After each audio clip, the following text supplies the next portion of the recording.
Pushing the Limits, episode 5. We're back.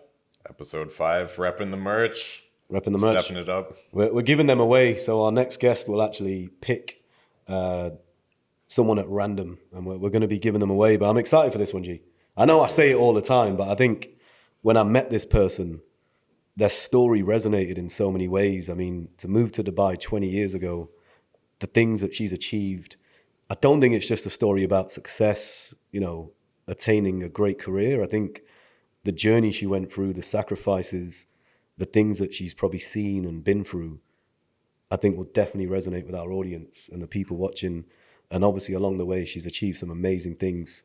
It's our pleasure to introduce to Pushing the Limits, Iva Weber. Thank you. Happy to be here. Iva, we met. Your story, again, was something that we had to share. You know, when we announced that you'll be a guest on Pushing the Limits, I think the reaction and the people that actually commented, there was a lot. There's a lot of people that you've helped, inspired, probably supported along the way. For the ones that don't know you, that are watching today, give us a little brief intro into who is Iva. So originally from Czech Republic, moved here 20 years ago, started my career as a sales operations, and I'm sales operations by heart till now. I have a daughter who is my biggest inspiration and the reason why I grew up really in this career and why I'm still here in Middle East and doing my best really in the sales operations field. If I really look at the career, which I remember the day when I was asked to move to Middle East. It was December, it was snowing outside, and I had to clean every morning like 20 centimeters of snow on my car. So when my manager asked me to move to Dubai, I immediately said, yes, I'm moving. So was that something that was premeditated or planned, or like many, was it just spare of the moment, an opportunity came about, it was a time in your life where you're like, I have to make a change? So actually it was a company decision because the order processing for Middle East was based in Prague, in Czech Republic. And they just wanted to have somebody on the ground in Dubai. And because I was doing it from Prague, I was the first one to ask. And really, I remember the day when my manager asked me and I said, yes, I'm moving. I'm doing it. How was it to go from the wiping snow off of your car to the exact opposite of melting as soon as you go outside in the summer? I mean, I love really the sun. I love the warm weather, so I didn't regret at all to really live in cold Prague. And I remember the day when I landed here in Dubai and I came to the office, and the only difference was that I switched off the laptop in Prague, where I just saw my colleagues only over the camera or on the phone. And when I came to Dubai, they were all around me, which was really absolutely amazing experience. And since then, I just really was here and supporting my team. And I will never forget my colleagues I started with, and I still see them around, which is amazing. And after 20 years, they all became big VPs and directors, and it's just amazing to see their career as well. I mean, you obviously grew as well, right? I mean, Yeah, you worked for some huge names. What was Dubai like? If you can just cast your mind back, right? 20 years ago, Dubai, it wasn't a place that many were talking about like today. I mean, right now, it's one of the most desirable places to live in the world. Everybody wants to be here in a professional tech sales environment. It was you, your daughter was how old at the time? Oh, she was 12. 12 years old, Yeah. moving from the place that you have. What was it like when you stepped off that plane? That first week, that first month, do you remember? I mean, the first week, I remember she missed the bus. So I had to go to school and pick up her and drop her home. But I also had a very good start. I mean, when you come to Dubai, it was all about winning and raffles. And I needed a car. So I bought a car and I put a coupon, buy one, get one, kind of. And they called me 1 month later that I was the winner. And actually, I hang up on the guy because coming from Czech, you don't expect that you win a car. There's a lot of hustlers in Dubai as well, right? And then my colleague was like, Iva, why you are so upset? I'm like, oh, some person is calling me that I won a car. And he's like, you most probably did, because I won a Porsche last week on the airport. So I called the guy back, I apologized. And 2 days later, I was in Gulf News and I really won a car. So you actually won a car? I actually really in your won, first week in Dubai? In first month. Not even won a car, but also colleague won a Porsche. What are the odds of that? It was my colleague who won a Porsche. So this was really amazing start. And also coming here, at the time it was Hewlett Packard. everything was settled. So I had a great support, so I didn't have to really go around and search and finalize things. School, bank, everything was done by the company. And the first book which I got was Dubai Entertainer. It was a big book with all the coupons, which we all carried around and just making sure we never pay the full price of the food. Now we have it on the app. But those are the things which really had from the beginning and which are still here. Amazing, man. You've seen the transition, right, of Dubai's infrastructure and tourism and the way that it's, again, one of the most popular places right now. I mean, hence why we're here now, right? I mean, I remember Dubai where there was no Mall of the Emirates, no Burj Khalifa, not even Batuta, and we always all met in Garhoud. Garhoud Bridge, it was the data city center. What did you do then? Like what would be the thing to do? Beach. I mean, I love beach, so I remember the amazing beach we live in. There was no Palm Islands, nothing like this. But some things never change. The beaches are still amazing. even Exactly, today, they are right? still amazing, and those are the things. When you go to Deira, the Deira Souk, I just went there recently with my cousin and my nephews. Still the same. Abra is still 1 dirham. Still the same restaurant. Dara is always going to be the same. They'll always be the same. So those things are really nice. And when I really look back, 20 years went so fast. It's like this blink of the eye. Suddenly, 20 years later, I'm still here. And how have things evolved in those 20 years in terms of, a personal point of view, the Gulf market from a career point of view?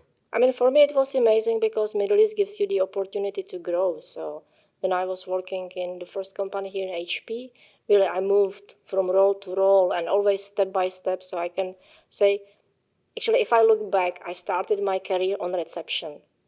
Really, I was half year on reception, then I was chosen to go to the order processing team. And since then, really, step by step, slowly. Actually, I made it now first time to be a director, just 2 months back. So Congrats yes, on it that. took a little bit longer, but this was exactly step by step. So each company I was working for was giving me the opportunity to work on more critical tasks, to really have a bigger team, to be responsible for a bigger region. So it's really excellent giving you this kind of opportunities here. I mean, again, a lot of people message me and G, right, to move here. And there's a perception of the Middle East as opposed to EMEA, North America, and they think it's going to be very similar in the way they work. What were the biggest challenges and differences that you saw from working in Europe to coming here? And how, if you could advise someone that wants to make that transition, what do they need to know before they move here? We work 24/7. I mean, in Europe, the people come 9, they drop the pen at 5, 90% of them. Here in Middle East, I believe we work really much harder. We work much longer time, but then we will also enjoy the time. I mean, but the working hours are much longer, and really you have much more dependencies on you. Georgi literally just said as he walked in, he's like, I had to do an all-nighter, dude. I was like, yeah, me too. I've had like 3 hours sleep. So I definitely agree with that, coming from Barcelona, where things were so tranquilo and calm. I feel like this is a very similar culture to a London or a New York, where it's just very fast-paced. They're super fast-paced, exactly. And usually I'm an early bird, so sometimes I even start 5 o'clock in the morning. So I finished all my emails, all my tasks before my team comes, and they're like, "Oh my God, she was again awake so early. Look at the to-do list we got already." I mean, I feel like that's a big difference for me. I started my career in the U.S., and in the U.S., if you're working in an IT project, oftentimes you have an offshore team in India or other locations, and you have to start super early just to be able to have time overlap. But I feel like here it's kind of the opposite. It's like typical to start later. You start at like 9, 10, 11. And then they work later. But then work And then they work late. But I was exactly always the opposite. I was always first in the office. And I remember when I moved here, I was very curious who is the GM of the company when I was working. And every morning there was a guy I met in the kitchen. We just had the coffee. It was 7:30. Then we just went to our desks. And then I'm like, oh, we have a coffee talk. Finally, I will see who is the big boss. It was the guy who I always had the coffee in the morning. That was actually the boss. And you were, because you were the early starter and early riser. Do you believe that though, like working in sales, that, being sufficient and starting early, being prepared, do you think that helped in your career? It's very important. I am very detail-oriented. I am really always punctual. Deadline for me, it means things has to be done before the deadline. Recently, I got a comment which I told the guy, I will take it as a compliment. He told me I am annoying and demanding. And I told him, yes, I am. Persistent, right? And thank you for this compliment because actually I'm supporting you. My team is supporting you. So thank you for this compliment. In what way were you annoying and demanding? In terms with him, was it just constant calls? Was it just No, like, it was just read like, the email, man?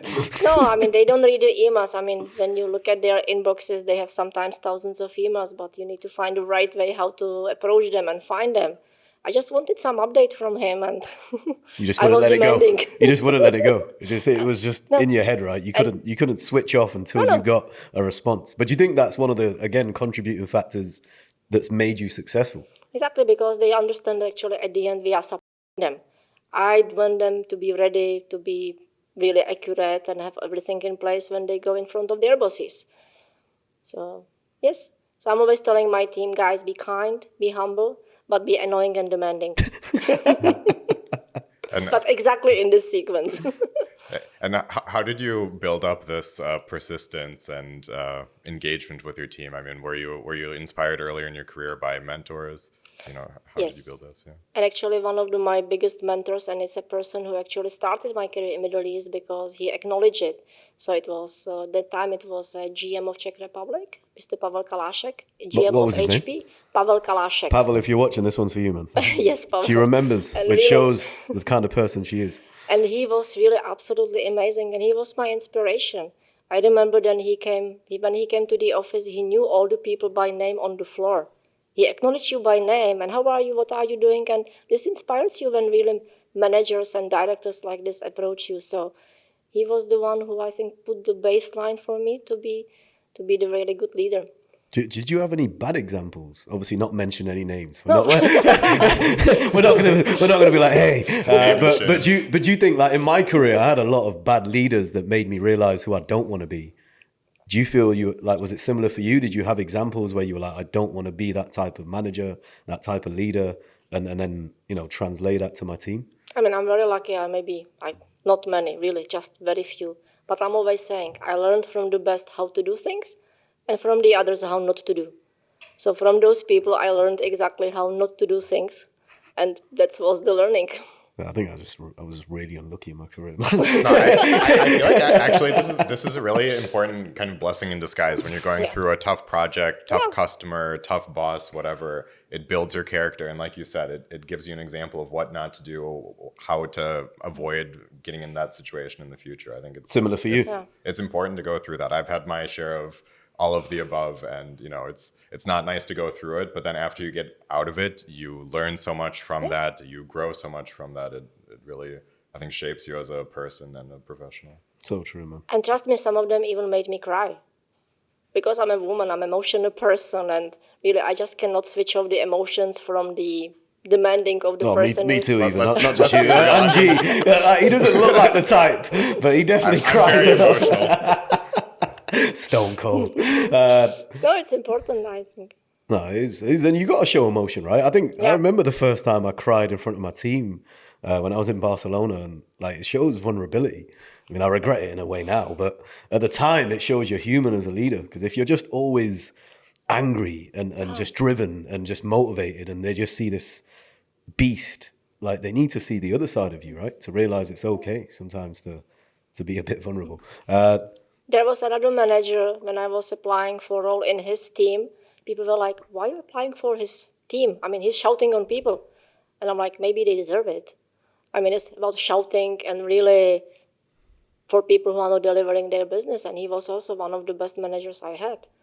One of the best really leaders I learned from. And as I said, I'm not afraid of the people, but I need to be inspired by them as well. So you've been in Dubai for quite a while, Yes. for 20 years. I imagine at some point you must have thought, will I be here forever? Should I go do something else? I think Czech Republic has really grown and improved a lot in that time frame. You lived in Singapore as well. Have you ever thought of making a move? And if so, if not, what kept you in Dubai? Is it the convenience, the lifestyle, the colleagues? I mean, I was in Dubai for 15 years, and then we decided to move to Singapore because I got the job opportunity, and I'm like, we are leaving Dubai for good because it's good to explore the Asian region. I always wanted to work really on Asia Pacific. And I moved and I spent 4 years in Singapore. It was a wonderful time, but then the COVID hit. And during the COVID, when we were like 2 years in lockdown, and my daughter was still here, I was like, okay, it's a time to come back because we didn't know when it will end. And the second I landed back, I really remember the moment. I said, I'm back home, and I'm not leaving again. You were super interested in this, right? When, Yeah, when so we I knew that you were gonna actually be a guest. I moved to Singapore right in COVID, and it was very tough because I relocated internally within the company, but the office was just not open, so I wasn't able to meet up with colleagues. Even restaurants were closed. It was just it's a very tough time to move if you can't experience the social aspect of it. And I imagine if you're separated from your daughter for a 2-year period, that's not a fun. On the other side, who can say that in Singapore, in the downtown, you are alone around the Merlion and Marina Bay Sands Hotel, because I was living just in the downtown. So I was alone because, of course, during the lockdown, you were not able to go outside the area where you live. But still, I mean, I remember when we had to check in, check out, and only 4 people were allowed to be at the table. So, yeah. And from a career or work perspective, do you notice any differences between Middle East, Singapore, EMEA, APAC? So it's very similar because in Asia, in Singapore, you also have a lot of expats. So definitely the expats are really working in the IT companies, like in all the companies like in Dubai. So talking about the expats' life, it was very similar to Dubai.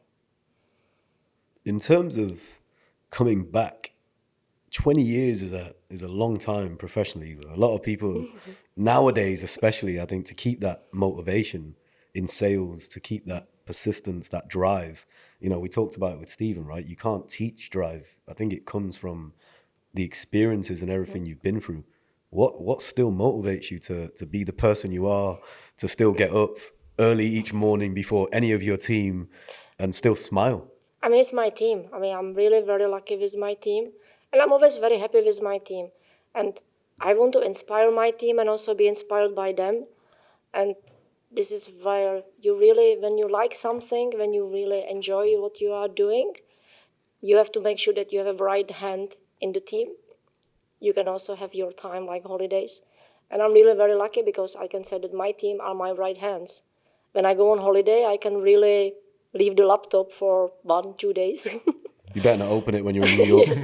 And it really inspires me, and inspires me how the people are growing. And I always try, like in this company where I'm working now, I always try to put the people when I have a new hire at the bottom, junior person, because I want my team to grow and my team to be one day managers, and they are becoming managers, they are becoming specialists, and that motivates me and inspires me every day. Of course, when you have a strict deadlines and all these kind of things, it can be very stressful. Being as well people manager and being responsible for people, it's a critical role. There must be days where you're just like, you are can't deal with this anymore, man. you are really responsible for their lives and for their families as well, because they are not just humans sitting in the office. They have families, they have partners, wives, kids. So you need to also understand and be a human, and that's what I'm always trying to be. And what characteristics do you look for when you're expanding the team? You said you like to hire at the junior level and kind of build them up so the rest of the team can grow. Like what characteristics do you look in a junior that would turn them into a rising star later? So usually when I hire somebody, I look at the CV, but then when I have my interview, I don't ask questions from the CV. Because those days you can even ask AI, create CV, sales operations. People are doing it now, right? Like, people are doing it. And I just ask really, I want to get to know the person as a human. I understand you applied for the role, you have the skills, you have the understanding, but who are you as a person? Because at the end, I will spend with you more time than I spend at home with my family. So looking really for the soft skills, I would say, it's very important. And also the fit. So when I have the interview for the team, it's not only me, but it's my entire team. It's like a panel discussion where they ask the question, is he the right fit as a culture into the team? if you said yes and someone on the team said no, would you reject that candidate? Yes.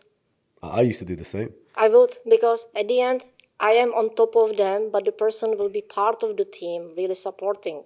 So if they don't come along with that person, he will be distraction. As someone who's got quite a big team and it's still growing. And you know, I've seen some of the people on your team, they've achieved some great success, Yeah. which is partly thanks to you as well.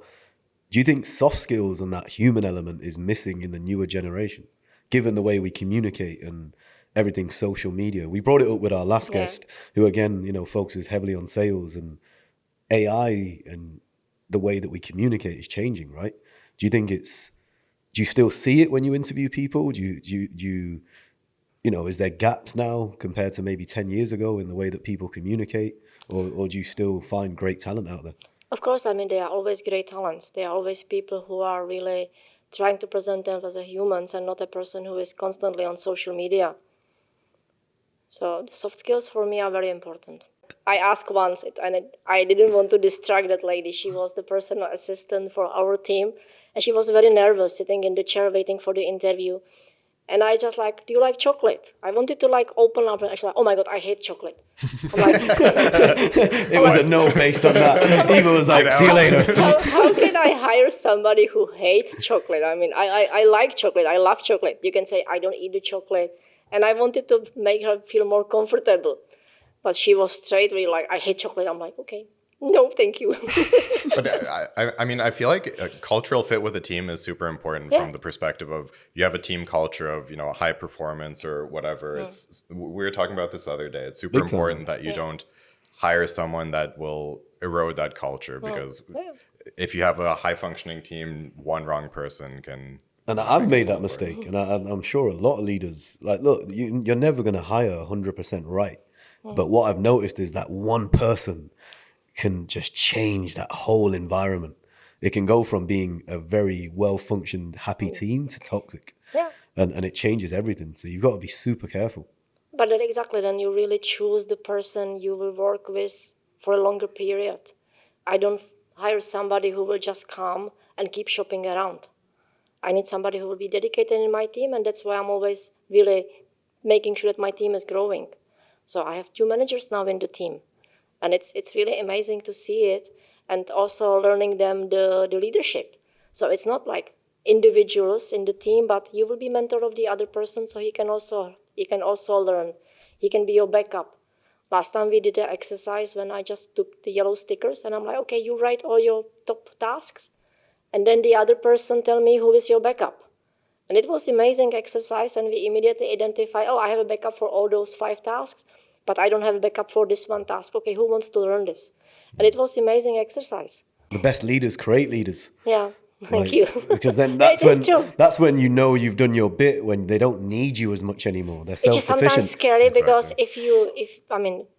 You're like, what do I do now? Team functions without you. It's like, what am I doing Then you here? can take more you're an avid golfer, I saw as well, Eva. I mean, me Yeah, and I know. Georgi suck at golf. You're better than me, but you know, you can play more golf. You can No, relax. but I'm always saying, like, really, I have a right hands in the team. I can really rely on them. I can trust them blindly, which sometimes I should not. But still, I'm saying, guys, I trust you blindly. You are my right hand. You are doing absolutely fantastic job.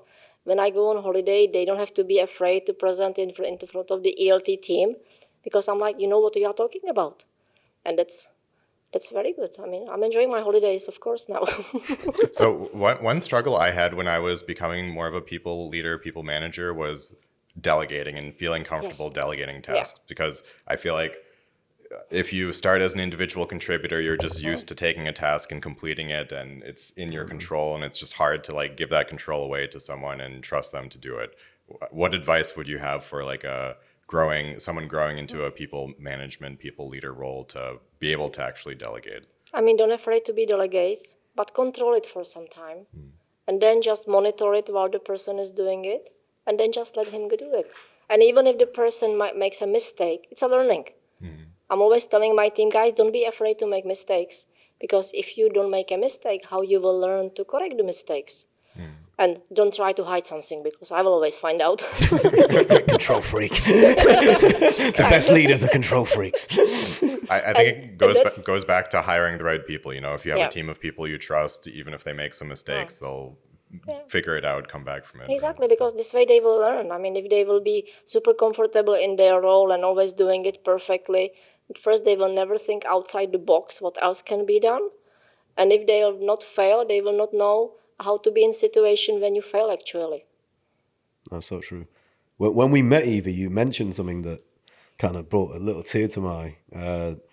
Obviously, your daughter's been a big part of your life, right? And maybe one of the main contributors and factors that made you keep going and not stop. And I mean, when we met, without sharing too much, you mentioned that story about the school trip, and it brought memories for me because, my mum was a single parent, and you don't think at that time the pressure you put on a parent with those things, right? Like, being able to afford school trips, trainers, whatever it was. Like, do you think that's been one of the main driving factors to your success? The fact that you had someone else relying on you and depending on you, and there was no one else. I mean, the one thing about relocation is you're on your own. I mean, yes, you're right. I mean, when I moved here, I was like 1 week in the office, and Lucy came from school. She's like, "Oh, mom, we are going to Kenya." I'm like, "Amazing. How much is it?" And when she said the price, I'm like, "It's my 1 month salary." But she still went. Until today, really, she remembered how was the trip, and it was really 20 years ago. Till today, really, I have the present from Kenya from her. And she is really my biggest inspiration and really why I'm really trying to do my best. She was also my biggest, really, I would say, investment. Financially and time, Financially, right? because really she has a master degree from American University, which is amazing. And I'm like, this was the biggest investment and this is what we can give our kids. Now is different. Now is the time. Now really for her to give me her time, this is the best present I can get as in return. Yeah, I'm really curious about kids that grow up here that aren't local.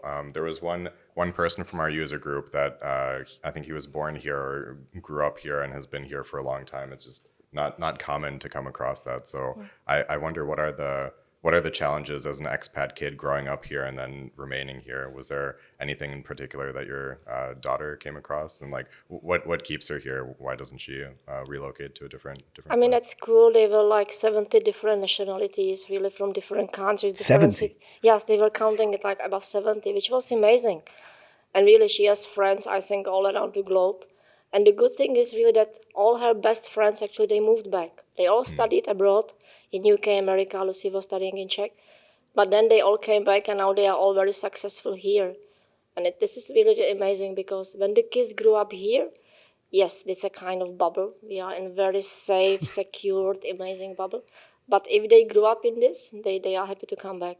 I think it would be really amazing to have kids grow up with other kids where their parents are, expats alone, Yeah. grinding, trying to do for them something for themselves, just growing up surrounded by other people in that scenario that are all trying to make something of themselves. I feel like that would just really grow you as a person and put the right foundations in you in terms of values and stuff like that. So Absolutely, that's because really you are growing with kids which are really different, even from different countries. They are celebrating different holidays.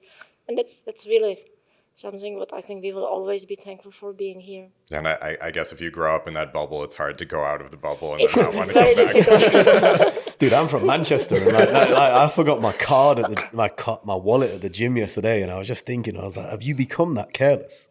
My mum's always gonna say I've always been careless, but like that guard is fully down because in Manchester you wouldn't leave anything lying around. You don't even turn really for the counter. It's very difficult. It's on one side very sad, but then that's why we are so thankful being here. I mean, leave the laptop, I go really to pick up another cup of coffee, I come back and the laptop is still there. And We lost, we have two keys. We just lost one of them. We don't know where it is. So I was Yeah. like, yeah, just leave the door open. I'll come back 6 hours If that was later. the States, you'd be changing the locks Yeah. ASAP. yeah, Like ASAP. exactly. I mean, Was it like that 20 years ago as well? Was it Yes, it even was more always like- safer, I suppose, we were or not just even the locking same? the doors. Really? We were not even leaving the cars open, really. Till today, my key is under the doormat because I have a dog, so the dog walker can come anytime. And I don't feel really, I feel super secure. I'm not thinking at all. I tell people like in the UK or like people I know in different parts of the world, I'm like, I don't lock my door. They're like, are you crazy, man? I'm like, bro, like it's normal. It is, absolutely. In But the first week, it was weird, but now it's normal. Like, the paranoia is gone because nothing's really going to happen, right? Do you think raising a daughter here as well, that made you feel content and safe, knowing Yeah. that she's safe here? Yes, absolutely. I mean, last time we were walking in Mall of the Emirates, she was like, oh, Mom, when I saw you in Mall of the Emirates, I was always hiding behind that shop. I'm like, okay, so they have their own way how to go to the cinema in Mall of the Emirates. But still, it's very safe for the kids here. What about other countries in the region? Have you traveled around Oman, Saudi, other places? You know, have you seen a shift over the last couple decades? And I think Saudi is kind of the hot spot that people are talking about as the next Dubai. What are your thoughts on? I mean, we were going to Oman only for holidays and watch the dolphins. We were never really spent much time. It was always just 1 day trip. But the sad part is like when you are living in your home country, do you know? When I was living in Czech, I was hardly really traveling around Czech. Now when I go back to Prague, I always try to explore the cities which are in Czech Republic. The same I think it's here. Because we are in Dubai, we are not exploring much the countries around. The same when I was in Singapore. Yes, we went to some other countries, but you always miss the countries which are around you when you are here. So true. Yeah, because it's always like, oh yeah, I can just I go can next go anytime. weekend, Exactly. and then that next weekend becomes the next. I feel the only, it's not even a negative, but I feel with Dubai, it's such a bubble. Yeah. Like you just get wrapped up in it, right? Like, and you don't, like Eva said, and you said, you're right, man. You just don't go anywhere apart from Dubai. But you have to make that effort, like for sure. I have a very long bucket list. Really, I think Well, what's on it, Eva? Share it with us. I have to live like another 100 years for sure to tick everything. But definitely Petra from this region, Salalah in Oman. Those are the places I really want to go. I've heard great things about Salalah. I would love to go. I heard it's like the place to go in the summer. Super green, camels on the green beach and stuff. I still need to check out Dara, man. I've not even checked out. There's no excuse for that. It's like a 30-minute taxi. I'm just in my little block, and that's it. Literally, I don't escape. I think that's what happens in Dubai sometimes, though. Like if you live in downtown, Marina, wherever you are, JLT, Palm, you just kind of stay in that little bit. And I'm forcing myself now to expand. Don't lie. The most travel you do is down to the basement of your tower to Buffalo's. That's literally it. We need to take you there, Eva. I mean, I'm lucky that actually my office is also in Abu Dhabi, so I'm spending really few days in Abu Dhabi, few in Dubai. So I have to leave Dubai during the week as well. Abu Dhabi's okay. I mean, I go Abu Dhabi because I have an office there, but one day is enough in Abu Dhabi for me. It's nice. It's a nice change of pace. You Yes, just exactly. it feels like slower, more relaxed. You just enter the city and suddenly feel a different vibe. It's really nice to do that for a weekend, then come back to the super fast paced New York, London. True. It's a good escape. Hindsight's a great thing, Eva. You know, if we could all go back, there's things that we'd all do differently. But 20 years ago, if you could go back and talk to that younger self, you're still young, but younger self, anything that you would have changed, anything you would have done differently? Don't spend so much time working because I really missed a lot of, I don't want to say parties and celebrations, but it was always about the work. It was really a lot about the work, but it was okay. But I missed really some things which, of course, you cannot bring the time back. So make sure that you have a work-life balance. You work hard, but at the same time, you really reward yourself. Did that have an impact on, like we talk about burnout in this day and age, like depression and things back then? We didn't have wasn't even a thing, right? No. Like you just had to get up. Like I remember Work harder. Just work hard. Hey, I have an Indian mum. Imagine telling an Indian parent that you're depressed today. She's like, depression doesn't exist in our DNA. Like, get up. We didn't know the word stress and nothing like this, really. And I don't like the word stress. I'm not stressful. I'm saying I'm always happy. And if I really have to work with a bit more, I have the chocolate, I have the coffee, and that was really keeps me moving. Was it just that you just had so much going on at that time that you Yeah. couldn't take a holiday? I couldn't just really have Because a you were break. building a future for yourself and your daughter, right? Like sometimes you don't have the option. My mum really didn't have a choice until now. She wants to go away, but Well, now I'm enjoying the time, actually. I remember exactly the day when I sent the last check to school. And then I was like, okay, I'm done. you're on your own now. And she got the master degree. And really now I have my bucket list. I can travel. Last time Lucy was asking me something. I'm like, you know where half of my salary goes? Ticketmaster. Because really, if you look at the concerts, upcoming concerts, You were telling me, have, man. You were telling me. I met Eva and she was like, I'm going Boyzone. Was it Backstreet? Backstreet Boys? Yes, it was. They already passed, but I have tickets for Coldplay and Michael Bublé and all those singers coming. So I think this is what makes me really inspired now to attend all those concerts and travel and be here. You're also doing a trip that's definitely like a dream for me, which is New York, right? Yeah, Like it's you were next talking week. about going New York in Christmas. Yes, that's like the Home next Alone week. 2 came to mind, and just the snow falling down. But honestly, like At least you can enjoy your success now, right? Which many people don't realize until it's too late. Absolutely. I mean, now I can really, you can really stay at home and have a lot of money on your bank account, but then where are the experiences? And that's what I said. Now the best present from my daughter is the time. So we are flying together to New York, first time to US. During the Christmas, we will watch some Broadway musicals because we both love really musicals, and we will just be ice skating and watching the Rockefeller Square Christmas tree. Sounds like the perfect Christmas. It sounds like, yeah. I still cannot believe we are really going. Actually, in 1 week time, I will be going to the airport. But this is really the bucket list. I mean, you need to really have a bucket list. People are talking about the vision board and all these kind of things. No, I just know what I want to really see, what I want to do. And then I just tick one after another. It's what drives you, right? It's what keeps you going. Otherwise, what are you working for? Like you said, you can have money in the bank, but can't take it with you. Yeah. So what does it even mean? But you also need to have like a personal really wish list, but also career wish list. So definitely when I was approached, I was never thinking I will do anything like this. And yes, I love to inspire people. I love to really promote people and recommend to people. But I also want to be really I want to be on the first page of Forbes. Or even inside. Okay, not on the first page maybe, but inside. Because I think it's really, when you inspire others, this is a good thing. So true. Very cool. And I told my team we will be on the first page together, so yeah, I cannot be there alone. Maybe they'll be on the second, third. Yeah. You'll be on the first. Come on, Eva, don't be too humble. Like every salesperson has an air of arrogance. Let's be honest. There's a competitive nature that you have to have in sales. If you don't have it, I don't care what anyone says, you're never going to be the top salesperson. Yeah, but then in this case, this is why I'm not a salesperson. I'm sales operations. True. That's true. And actually, on the topic of sales operations, I mean, this is a Salesforce podcast. What do you think about just CRM in general and technology? How does it enable the role of sales operations and just sales as a function? And how have you seen that evolve over the past couple decades? I mean, CRM is a tool which the salespeople don't really like to use, I would say. You can't say that. and we just have to find a way how to make them to use it. Still using Excel after implementing a tool that costs millions. There's this magical thing called AI, which is going to revolutionize all of this, right? No, you just have to really, I mean, which salesperson wants to be transparent and accurate and show everything on the plate? But CRM tools are exactly those tools which gives you this kind of opportunity. And this is where I am annoying and demanding.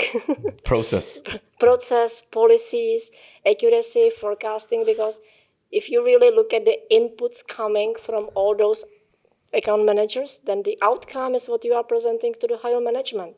So definitely there must be a proper flow and proper inputs. And you would have hated me, Eva, on your team. I'm the opposite. No. I'm like natural wing it salesperson, can pick up the phone and speak to anyone. Process, zero. You're like, have me log those hours, log those opportunities, clean up that pipeline. And the thing is, like, I helped my last company implement Salesforce, so I was a hypocrite. I used to drive my team to do it, and then I never did it, which now, owning your own business and stuff, like, you realize, right, how important that data is, because how can you forecast for the future?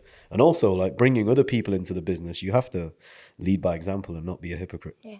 And the data are amazing. And what I really like, all this visualization, how you can make it in a different kind of fancy graphs, and which, if you put it as a raw data, okay, those are just numbers and words. But when you really crunch it and you make it as a donut or graph or something, it shows something. I'm always telling my team, don't build a Burj Khalifa. We already have one in Dubai, so when you come to build a casino instead, it's coming soon. Coming to the closing the deals, but yeah, I mean it's very important. It's a transparency, it's an accuracy. I have a friend in Czech Republic. She's running a crystal factory, and I'm always telling my guys, I will bring you some crystal balls so you can polish it and guess your forecast or pipeline or whatever. Oh, that would be dope. Any final words of advice, Eva? I mean, 20 years, again, like we've had many guests on the show.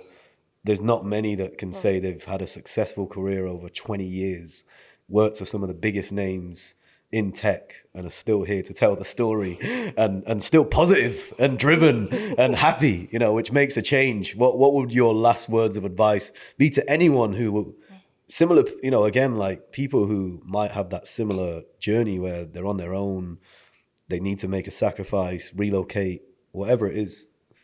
Don't be afraid to come here. Don't be afraid really to become, to grow in your career. And definitely don't be afraid to approach your managers, your directors, your C-levels. Because they were also one point of time not C-levels, not directors. And really for me, communicating with all those big managers, it's a great learning. They are also only humans, so not to be afraid.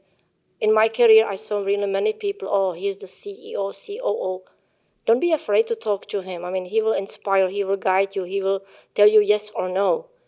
But never really put a hierarchy when you want to really approach somebody and learn from somebody.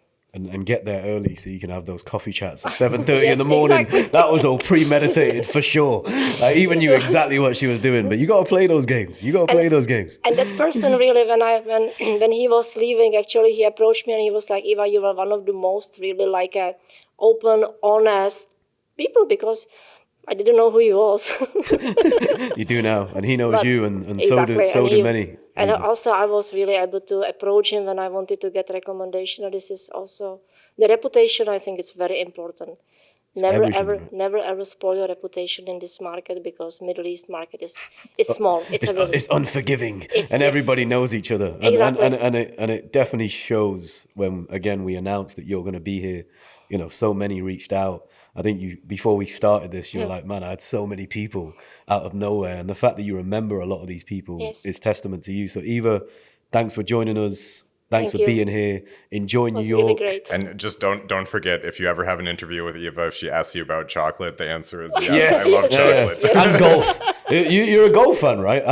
Obviously, we're connected. So I see Yeah. Eva like playing golf. I'm like, I'm definitely not. Because this is exactly the sport where you need to forget the rest of the world. You cannot really think about the pipeline, forecast, account managers. You need to forget, otherwise. No, you need to come to Wings and Rings with me and Guillaume. Eva. You'll forget.